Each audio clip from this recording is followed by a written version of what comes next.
We're going to start by talking about the first transition in the life of a child with potentially special needs or disabilities, and that's the transition from no services to services that early intervention consists of.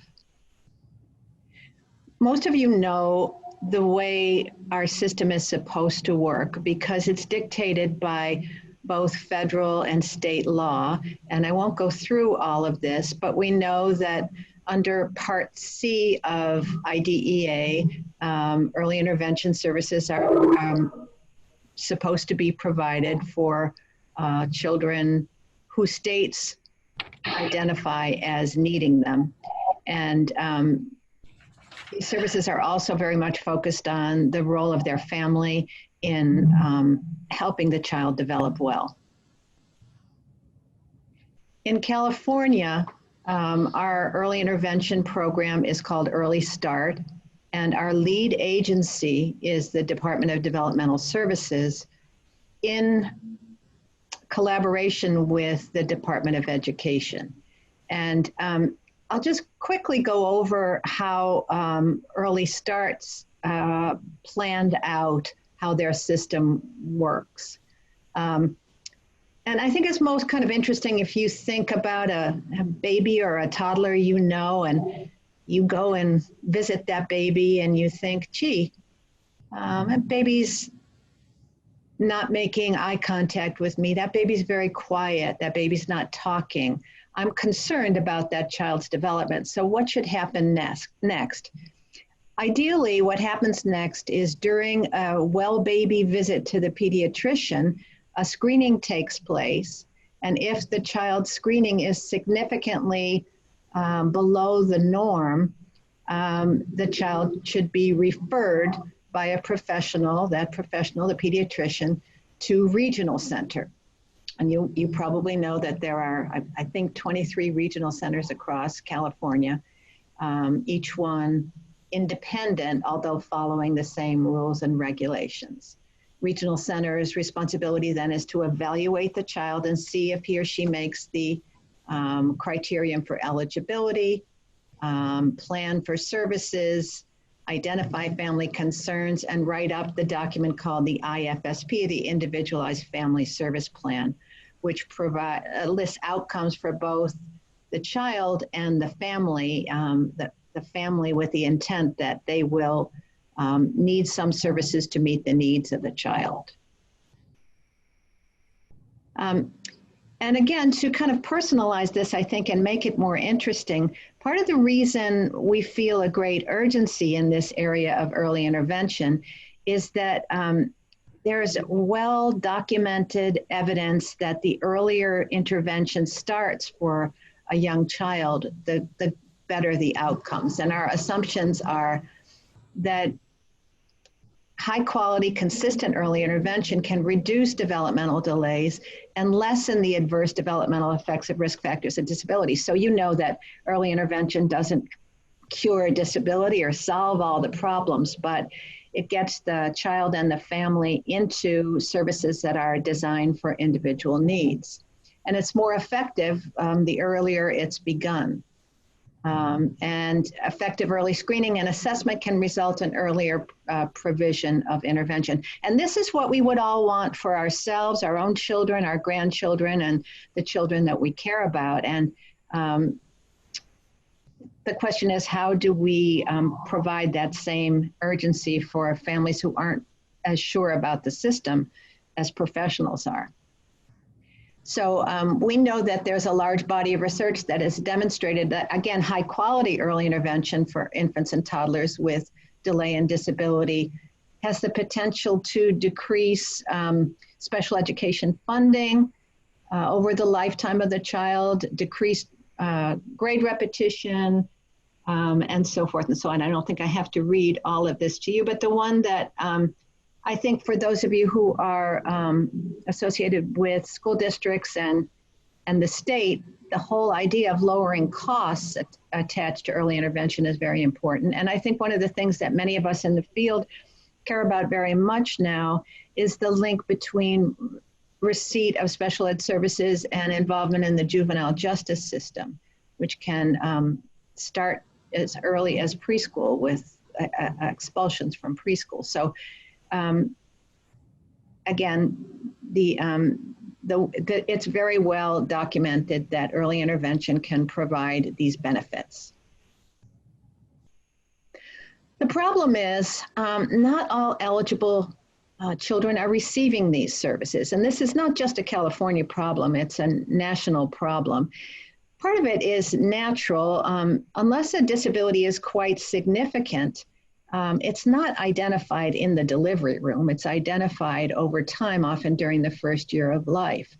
But one influential study done by Rosenberg and colleagues looked at a national database and found that although about 13% of the children who had developmental delays would be eligible for Part C services, only 10% of the children with delays were receiving those services.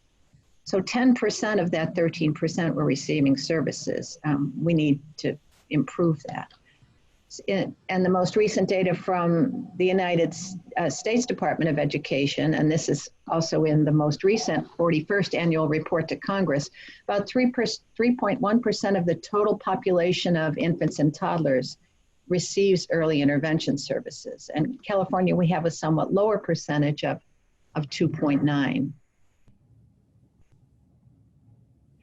So a lot of young children are not receiving these services that might help them. Where are we missing them? What's going wrong here?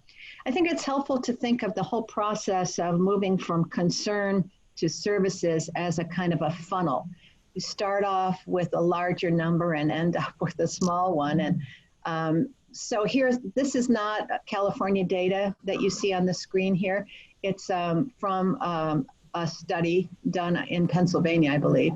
And they looked at over 1,000 young children screened by pediatricians. Of those children, about 200 failed the screening. And from that number, about 100 were referred to early intervention. So there's our first example of children falling between the cracks, between screening and referral. Now, you know that not every child gets screened, so this is not the only problem we have here. Screening can be much wider based than it is.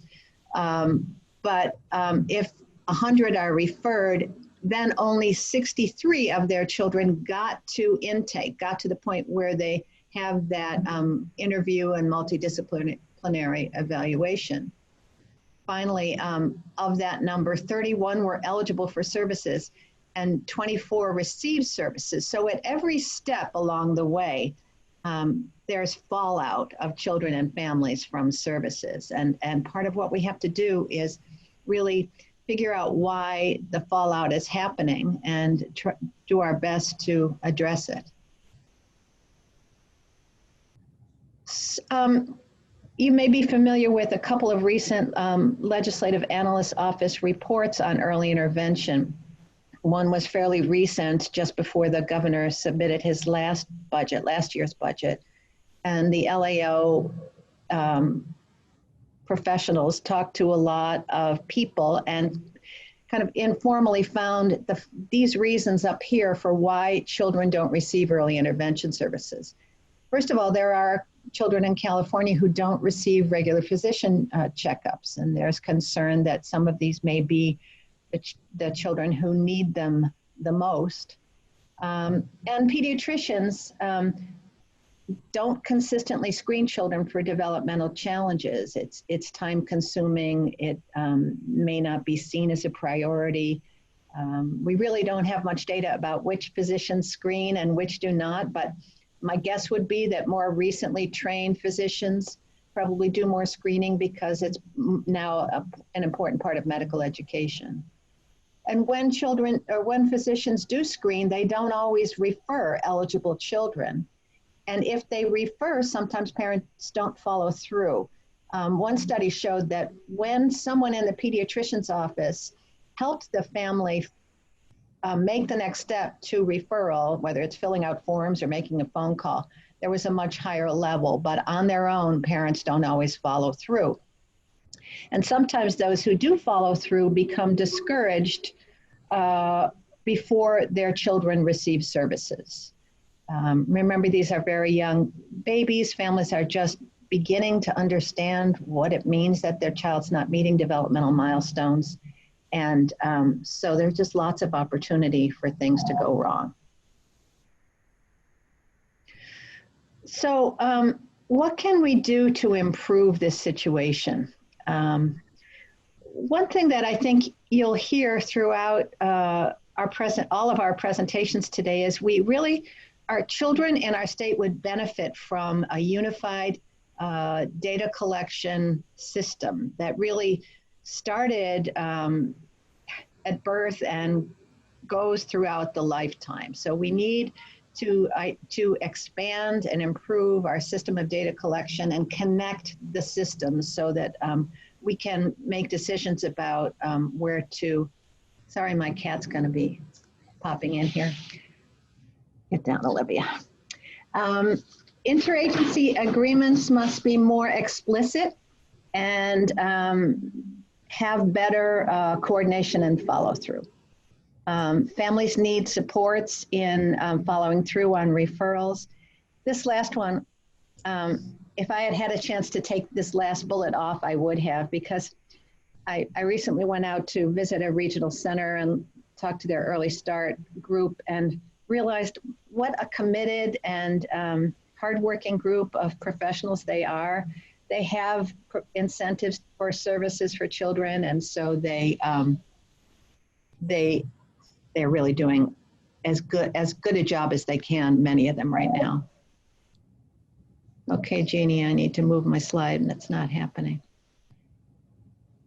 Oh, here we go. A couple of useful models.